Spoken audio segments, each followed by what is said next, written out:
What's up, guys? So today we got a question from Grabrielle, who's a 2-stripe blue belt, and he's helping his coach in this program where they're teaching about 40 police officers in their country jiu-jitsu, which is a really good idea, right? And he says that he's having a problem because there's a couple things happening where they did their first preliminary class before the quarantine, and he said there's a couple things going on where they're kind of sending up some red flags to him, where one of the things is a lot of these guys are talking and arguing and sort of saying, I don't think that would work, when the coach is demonstrating techniques, right? Kind of talking and just doing this whole thing. And he said the other thing is that, you know, he's a bit smaller and he's a younger guy, and all the guys that are that they're teaching are like big, like rugby players or ex-rugby players, big muscular guys. They're older than him. And he said that when he rolled with them, it was kind of half and half. Half the dudes were like, dude, this is awesome. I need to learn this. This was incredible, because obviously he's controlling them with ease, with technique. And then the other side of it were like, I don't know, man, this would take too long to learn. This is not applicable to me, you know, that kind of thing, making excuses about it. And so he's wondering if I just have any perspective on it to help him out, because he's a fairly new coach. He does some beginner classes at his gym, but obviously this is a different situation. So brother, thank you for the question. What you're going through right now, Grabrielle, as a teacher, is you're helping people through the very first stage of jiu-jitsu, the very first stage of martial arts in general. And honestly, if you're talking about like where there's a teacher-student dynamic, it is the very first stage of that period. We don't really talk about it much. I'll explain it in a second, but that's what's going on right now. And this happens in your gym as well, but it's a different dynamic when you're teaching people that didn't come to you, right? So the first stage of jiu-jitsu, the first stage of martial arts in my book, is submission. And I don't mean like submitting by like tapping out, although that's really important because you don't want to get your arm broken early, right? But submission in the fact that you're leaving your ego at the door, as we say. You're submitting who you are out there to who you're going to be in here. They're two different things, right? So like when someone comes into the gym, a lot of times they have an idea of who they think they are. Like for instance, when I first started, I thought I was going to be this tough wrestler. I was going to be really strong. And I even told my coach when I was typing on him on AOL Instant Messenger way back in the day, I'm kind of dating myself, right? 2003, typing there, I said, man, I think I'm going to be a blue belt level. So I come into the gym very first day, I get smoked by everyone, every last person, the biggest guy to the smallest guy, you know, everybody just whooped me up. And I came in there with this idea of who I thought I was, right? The wrestler, tough guy, all this stuff. And I got smacked in the face by reality right here. And then I was like, oh, I need to let go of that, and I need to get some more of this. Because for me, the smallest guy beat me up in the gym. I was like, I got to learn this. This was incredible. And so again, I had to leave that. I had to submit to the teaching. I had to submit to my coach's teaching. That's what I had to do. Now, what happens is that when people come into the gym, generally that's an easy process because they've already sold themselves. They've researched the gym, they've researched jiu-jitsu, and so when they come into the gym, they're ready to learn. You know, you still get it sometimes where they don't want to, but most of the time they're ready to learn. But when you go out to situations where you're coming out to people that didn't come to you voluntarily, it's a different situation. And I've dealt with this with military guys, police officers like you. I've went to some corporate functions where I'm teaching people jiu-jitsu, and you'll get those people that are like, I don't know about this, man. I don't think this stuff would work. And then, you know, if you have the ability to, you roll with them. And a lot of times you can convert them, right? They're like, okay, well, I didn't think it was going to work, but that was impressive.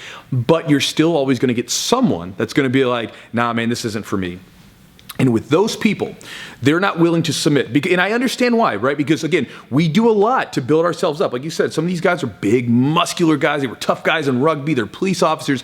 They have this construction of who they think they are. They worked hard to get there, and they probably like that feeling of being this tough, big, strong guy, whatever it might be. And so to say, I have to learn from this like smaller 24-year-old guy who was just kicking my butt, that's not a fun thing, right? So it's a lot easier a lot of times when we're faced with reality to just kind of deny it. So you get those people. And when you're in that situation, I'll tell you what I do. Because you can't teach those people. Anytime someone thinks they know how it's going to happen or thinks they know how everything works, if they think they know, you cannot teach them. It's just as simple as that. When a person thinks they know, you cannot teach them. Because it's like planting a seed, right? Because as a teacher, you're basically planting these little seeds of knowledge that are going to sprout later on, right? Well, when you teach someone, they have to be ready for it. That soil has to be broken up so you can actually plant the seed. When a person's resistant to it, it's like rock hard soil. You can't plant that seed. It's going to bounce right off. And you can try to give them all the help you want to, but they're not going to be ready to receive it. So when that situation happens, it's sort of my last like Hail Mary. I don't think it's going to work, but my last Hail Mary is I'll go up to those guys, and I've done this, and I'll say, man, do you not want to be here? And when I'm asking that, it's coming from a deep place of concern. It's not coming from a place of, what, bro, you don't want to do this? Why don't you want to learn this stuff? Not coming from that place of being needy and wanting them to sort of respect me, but coming from a place of deep concern, because with my police officers that train in the gym, many of them have told me, bro, this saved me in this situation. This saves someone else in this situation, right? They've been able to use it. I've had other young kids who have gotten into bad situations. This saved me. So for me as a coach, I'm thinking as like, if it's a police officer or someone that could really benefit from this, I'm thinking like, man, this stuff's been really helpful for people. I know for police officers, man, I know a lot of guys that this has been helpful to. It's really helped them out in a lot of bad situations. You don't want to learn this? And it's coming from a place of deep concern, because I genuinely think it would be useful for them. And so when I ask him that, you know, maybe me calling it out and sort of throwing the elephant in the room, so to speak, in their face, sometimes they'll say, you know, man, my bad, man, whatever. And they kind of become a little more softened to the idea. But sometimes you still get those guys like, no, not doing it, right? If that happens, I ask them to leave. Right? Like I had one guy at this corporate function, he was like watching it, you could just tell he was just doing this right here. And, you know, again, I asked him, do you not want to do this right here? And he said, man, I would just shoot him. And I'm thinking like, well, you know, in my head, I'm thinking like, man, if I got up on you quick enough, you'd never draw your gun. It's really important to know how to use your weapon if you have one, but I'm like, you'd never get it out of your hand first, right? But I digress.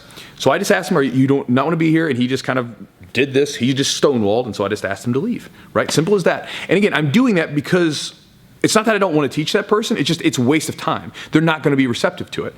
And they will ruin the experience for other people. You know, like one bad apple ruins the bunch, so to speak. And so if someone comes in with this dark cloud every time you guys are doing your classes, and they're just kind of sitting there rolling their eyes and all this stuff, they're going to be a bad partner for their training partners. They're going to sort of bring down the general vibe of it. You don't want that in your group. It's a cancer. And so if I were you guys, you know, again, you might want to talk to your coach about this.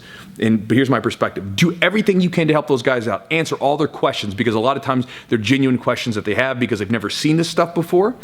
Do everything you can to help them. Roll with them, show them how effective it really is, and so that you help sort of soften that soil, so to speak. So you help sort of bring them over to your side, and you help them submit to the teaching. Obviously be respectful of them as well. And then on the other side is, if they do not want any part of it, ask, are you concerned? Do you not want to be here? And ask it in a genuine way, because you're trying to help these people. And if they don't want to, see you. You know, again, just ask them to leave. It's as simple as that. That's what I would do. And again, obviously you have to consult your coach with that kind of thing, but that's what I would do, man. Because again, if you're doing everything you can to help those people, that's what you got to do. But if they're not receptive to it, it's just going to bring down the general vibe. So anyway, brother, hopefully that's helpful to you, Grabrielle. And guys, I'll talk to you next time.